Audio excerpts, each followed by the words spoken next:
If a hiring manager would like to invite a candidate to a unit or department level interview, candidates will be called via phone by the hiring manager following the panel interview and are invited to a unit or department level interview. Unit level interviews are likely in person. Therefore, if you are invited to this interview, be expected to engage in an in-person interview. Unit level interviews are more intimate, with either one candidate or two candidates present during the interview. The structure of the interview is at the discretion of the hiring manager. There may be additional leadership members on the interview, such as assistant patient care managers, unit educators, clinical nurse specialists, and perhaps clinical nursing staff as well. Interview questions will be behavioral style interview questions in addition to candidate-specific questions. You will also have the opportunity to ask questions during this time. So we recommend you come prepared with questions that are important to you. Perhaps you want to know how preceptors and nurse residents are matched, or what makes a nurse resident successful. Or perhaps you want to know what some of the challenges of nurse residents have been on this unit, or what the orientation looks like. So we recommend you come with those questions that you really want the answers to. The panel interview process is quite simple. You will be provided a Zoom link for the specific time you are scheduled for. Of note, Zoom links are specific to interview date and time. So please do not share these, even if you have friends or colleagues who are on the same interview specialty panel. Our suggestion is you log in 5 minutes prior to the meeting. You will be placed in the waiting room. Once it is time for your panel interview, you will be brought into the main space and the interview will start. I'm just going to make sure everyone's muted. Thank you. At this time, hiring managers' introductions will take place, as well as some basic instructions about how the panel interview process will conclude. Then you will give the opportunity to introduce yourself. This is your time to shine. You will be asked to provide your name, your work history, any relevant work history, any relevant volunteer experiences, your school of nursing, and any other pertinent information that you want to share with us.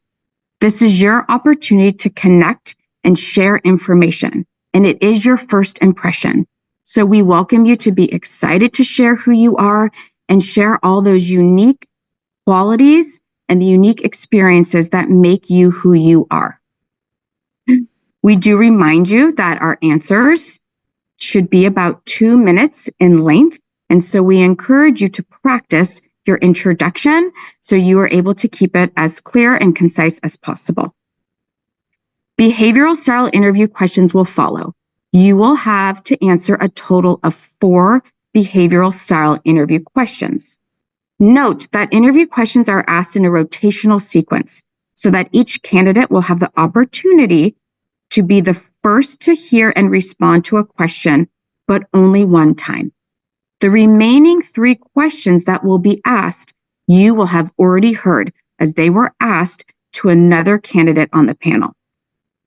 After all the behavioral questions have been answered, the facilitator will provide conclusions and next steps. These are our panel interview dates for your reference. As noted, critical care will no longer be hiring, and you will notice that the majority of our interviews will take place on Wednesday, January 31st. Hence why we ask that you not share your unique Zoom link, as they are uniquely tied to your specific interview time and date. As a reminder, we're currently sending invitations for interviews, and those interviews are going to the email address that was provided during your application phase. Once you receive an invitation for an interview and you have accepted a date and time, an auto-generated email will be sent to you within 24 hours of you scheduling that interview, and it will provide instructions and your unique Zoom link. If you do not receive that auto-generated email within 24 hours of scheduling your interview, please reach out to the following email address, newgradrn@stanfordhealthcare.org. You should have your Zoom link ready and plenty of time before your scheduled interview time and date.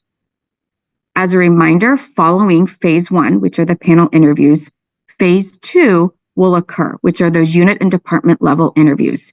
Those will conclude by February 9th, when all offers will be made to Human Resources by February 9th.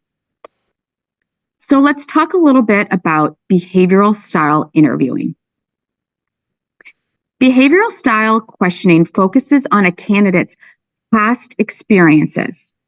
You will tend to hear questions phrased in a certain manner, such as, tell me about a time when, or give me an example from your previous experience. We utilize this style of interviewing because by asking candidates to provide specific examples of how they have demonstrated certain behaviors, knowledge, skills, and abilities in the past, we can best determine how that candidate will respond given the same or similar situation in the future. The questions will be asking, what did you do? Rather than, what would you do? Answers to behavioral style questions should provide concrete evidence as to how a candidate has dealt with a certain issue in the past. Again, this serves as the best predictor to determine how you will respond given a similar situation going forward. You may be prompted with a question and feel that, I haven't had that experience. We don't recommend that you answer, I haven't experienced that. Instead, pause, think of your experiences, and respond to the best of your abilities. The questions are general enough where you would likely have encountered that situation. Remember, there's no trick questions. In the panel interview, you're not going to get a question on how you have responded to a patient having a myocardial infarction, or can you tell us the physiology of the heart? Rather, questions will sound more like, tell us about a time you had to respond to a patient who had a concerning clinical change. Now, our expectation is you have all had a variety of clinical experiences and have encountered a diverse group of different patients with different conditions, and therefore have observed or identified clinical changes. Clinical changes can be increased pain, it could be dizziness, it could be a change in someone's vital signs, or it could be stroke-like symptoms, right? Increased oxygen demands and work of breathing. It's not so much what the clinical change was, it's how you responded to the clinical change that the hiring managers are interested in. Behavioral style interviewing also allows us to assess the critical areas of the job requirements, but also those that are critical to our broader culture of our organization. So what does that mean? Not all questions will focus on, tell me about a time during your clinical rotation, but they'll also focus on questions regarding qualities of the clinical nurse at Stanford Healthcare. For example, questions about your communication style, or a time where you had to communicate effectively, or potentially questions about when you've had to work with a high-functioning team, or how you've had to work with others. Those are questions that look at the qualities of a Stanford nurse and ask for experiences in which you've demonstrated those qualities. So you may say, this is a lot of information. Where do I even begin? We recommend a 3-phased approach, starting with preparing, then practicing, and then performing. In the preparation phase, we want you to think of the qualities of a clinical nurse, with you at the center of being that clinical nurse. This is a brainstorming activity that you can do. Think, what does a clinical nurse need to do? What are the qualities that they need to demonstrate? Perhaps they have to be really effective communicators. They need to be able to delegate. They need to be able to escalate. They need to be able to provide education, resolve conflict, provide service recovery. They need to be able to advocate for their patients' needs and provide compassion and caring care in an environment where they are making sure that they are expressing cultural competency. They also need to prioritize, right, and make clinical assessments, work on a team, Those are just some of the many qualities that a clinical nurse has. We invite you to do that brainstorming activity and then group those qualities together. There are a lot of stories and examples and experiences that you have that encompass many qualities at once. For example, a time that perhaps you had to communicate effectively. You may also have had to delegate and escalate at the same time. Therefore, you are demonstrating 3 qualities in one story. After you have thought about all the qualities, we invite you to think about all of your experiences, clinical rotations, perhaps in your current work role, maybe in your classroom setting, volunteer role, all of those life experiences in which you have demonstrated those qualities. Once you think of those stories, next you're going to elaborate and say, what happened in that story and what part did I play?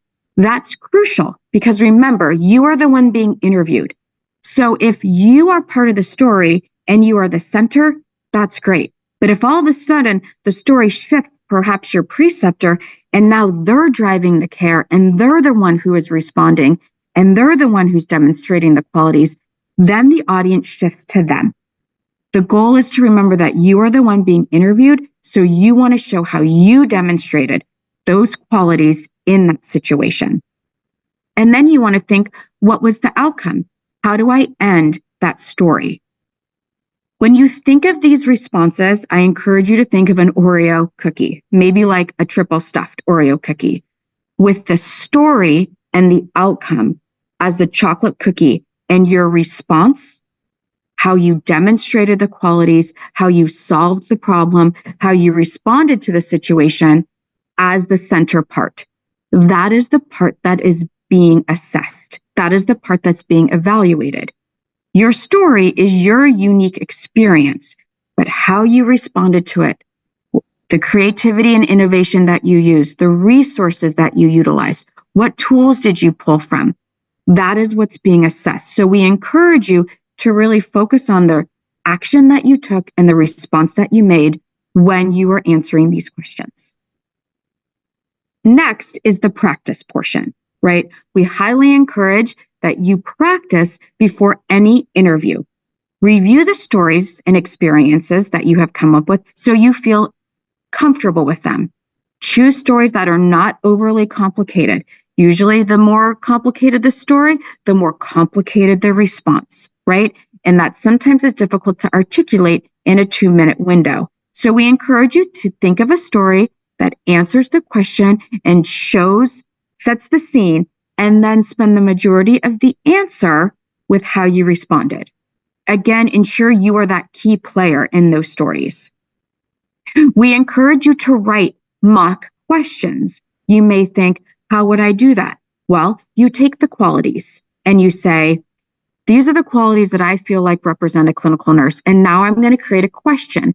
So if you take qualities of advocacy, escalation, and teamwork, you can say, tell me about a time when you have advocated on behalf of a patient or family member. Tell me about a time when you have escalated a clinical concern. Tell me about a time when you have worked on a high-functioning team or on a time when you have worked on a team that wasn't high-functioning. You can create questions regarding the quality. We invite you to take those questions, write them on little pieces of paper, put them in a hat, and pull them out at random. This allows you to prepare for the element of surprise, which is usually the most stressful part of an interview, saying, I wonder what they're going to ask me, right? So do a run through at home multiple times. Have a family member or a friend ask you those questions where you don't know what the next question is, so you can kind of get your game face ready on how I'm going to respond, even if there's an element of surprise. We encourage you to speak out loud and in front of a mirror or a friend or a family member, or to record yourself for many reasons. One, when you speak out loud, you're able to hear yourself. And when you can hear yourself, you can say, I don't like how that sounded, or I'm rambling, and you're able to catch yourself. When you don't speak out loud, it's all in your head, and usually there's less rambling. Also, when you record yourself or speak in front of a mirror or to someone else, you're going to get the nonverbal feedback. Remember, an interview is 50% what you say and also how you say it. So you want to show engagement and you want to connect with the audience and you want to show that you're excited. So being able to see what your facial expressions are or your body language is critical. We encourage you to practice. The more you practice, the more comfortable you will feel just going into interview. What trips people up in interviews is the nerves. So the more you practice, the more confident you feel. Therefore, you're able to let your best self shine. When the nerves creep up, we're not allowing our best selves to shine, correct? So practice, get some of the nervous energy out. So when you come, the element of surprise or speaking out loud or answering a variety of different questions is no longer nerve-wracking and you're allowed to be your authentic self. Lastly, there's the